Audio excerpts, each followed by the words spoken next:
Hello and welcome to a Moo Food video all about pruning fruit trees.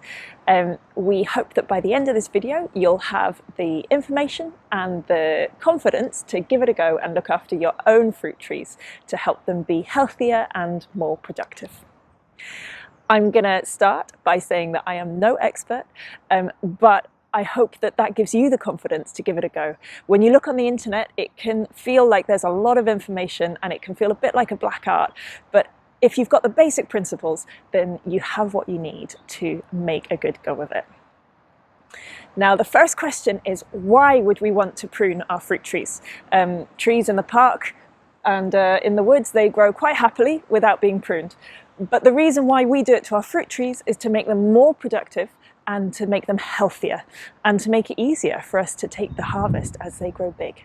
So what we're doing when we're pruning is we're deciding on the shape of our tree, and we're making sure that any of the branches in that shape are strong enough to hold the fruit that we're hoping is going to grow. So when we think about what we're aiming for, which can be hard to do when you're looking at a little tree like this, what we're aiming for is a tree that has 4 to 5 main branches and they're going out in a lovely goblet shape. Now, the reason for that is we want this big open space in the middle of the tree so that there's lots of space for air movement, because that helps to prevent some diseases if there's good ventilation. And also it allows light to come into the tree, and that will ripen up our fruit.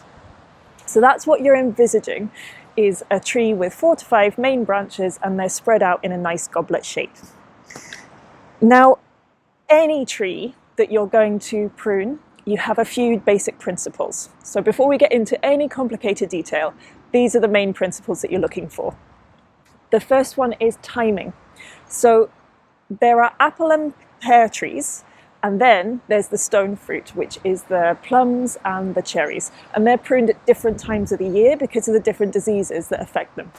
Now, it is February, it's quite mild, the ice has finally melted, but it's still winter.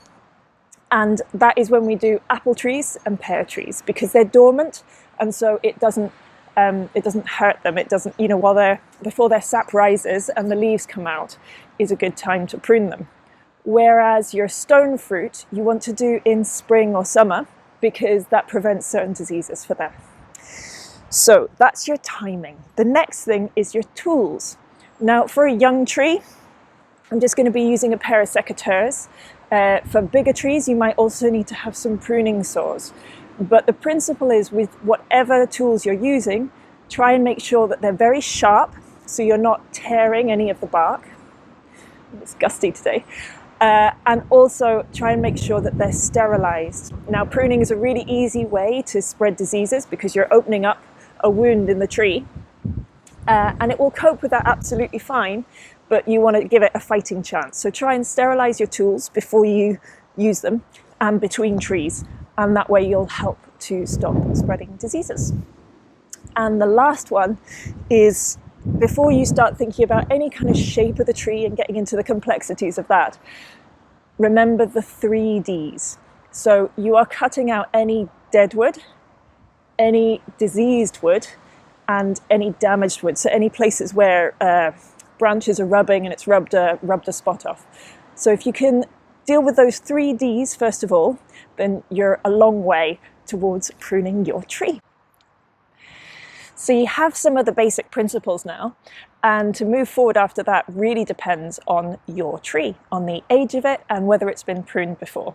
So now I'm going to show you a few details about what to do with a very young tree and a few slightly older trees to show you how the pruning develops over the years.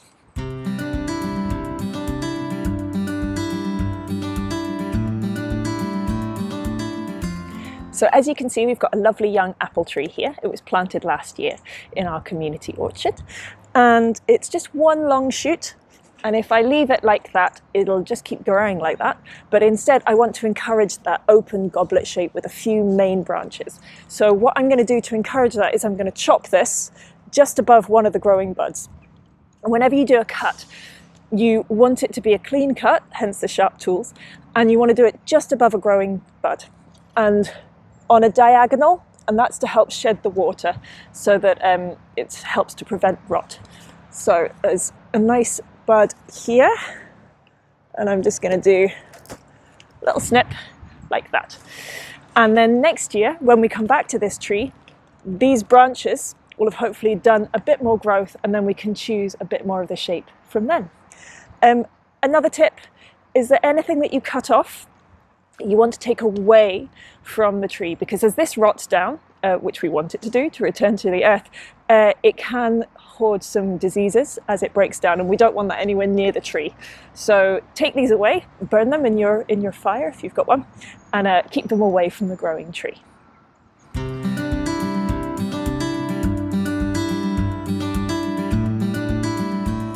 So here we are with a slightly older tree. This was planted a couple of years ago, and we pruned it last year. There was one leader shoot going straight up in the middle, and we took that out, and that's encouraged all this side growth to happen, which is exactly what we want. So now we want to carry on with that to make sure that each of these branches is going to be nice and strong. Now remember our 3 Ds, taking away the dead, diseased and damaged wood.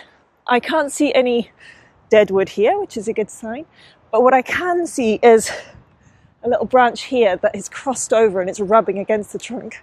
So we're going to take that out nice and close, and we'll save that bit for the bonfire.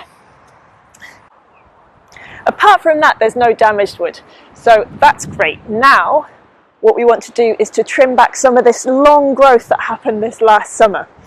And we're going to take it back by 1/3 so that each branch is going to put some more strength into the base of its branch, and it's going to be strong enough to hold the apples that we're hoping will grow. What we want to do is cut at an outward facing bud. If I cut at this bud, this branch will grow in towards the middle of the tree. So instead I'm going to cut above this bud, and then that will encourage the branch to grow outwards and make a better, more ventilated goblet shape. So we're going to take this one back by 1/3, and there's a nice outward facing bud there, so just above it on a diagonal. There we go, and I shall do that for each of those branches, and then that should be that tree ready for this year's season's growth.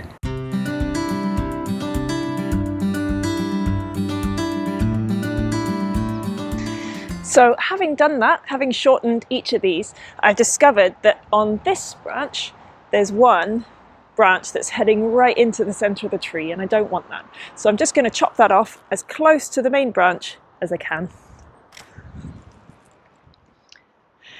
And now you can see that this tree is really opening up, and we should be able to come back to this next year just to carry on the good work. But the decision for the shape has already been made. So that is going to be a great shape and hopefully produce lots of apples for us.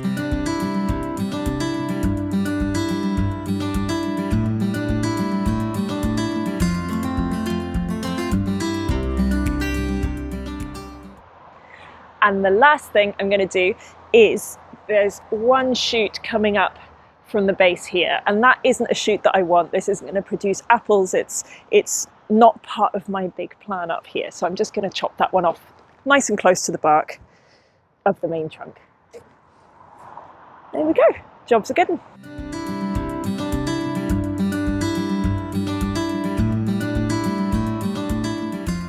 Now, it helps me when I'm learning to have lots of different examples. And so I wanted to show you this one. We did prune this. We took the leader out last year. But now that I look at its growth, if I step back, you may see I've got some good branches down here, and this middle section is actually starting to get quite congested. So I'm going to take out this bit here, and then that will leave these branches. I'll shorten them as well, like I did the others, and that will leave them to grow into a lovely shape.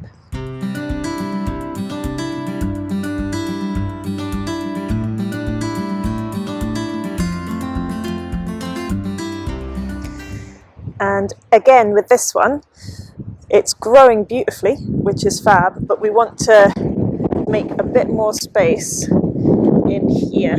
So this one that's growing up through the middle, we can get rid of this one. And also these are growing in the same direction, and they are gonna get in each other's way. And so we have to make a choice as to which one of these we want to grow. And I think probably we'll take this one out because it's more in the middle, and then that will leave this one and these ones to grow.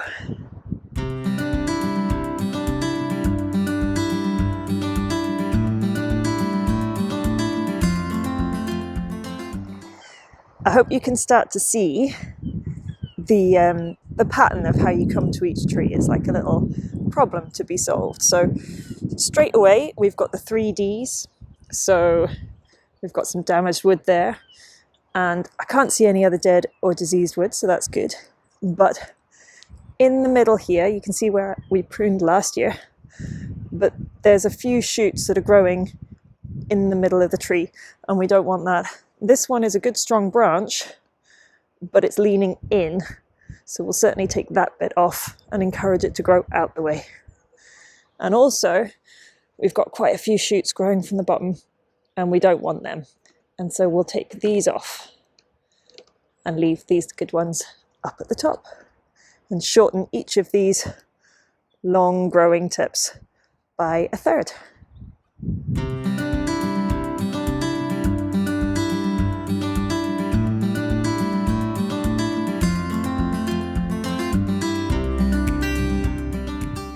So just to recap on your care of your young fruit trees, you want to always make sure you're using sharp, clean tools, that you've got your timing right. So winter for the apples and pears, and summer for your cherries and plums.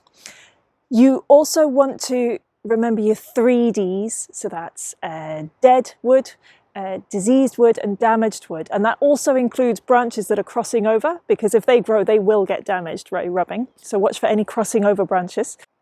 Whatever shape you're going for, I've spoken about standard trees in a goblet shape, but you also get espaliered trees, some up against a wall or something like that. Whatever shape you're going for, you want to make sure that you're keeping a nice open shape that allows plenty of light and air to move through.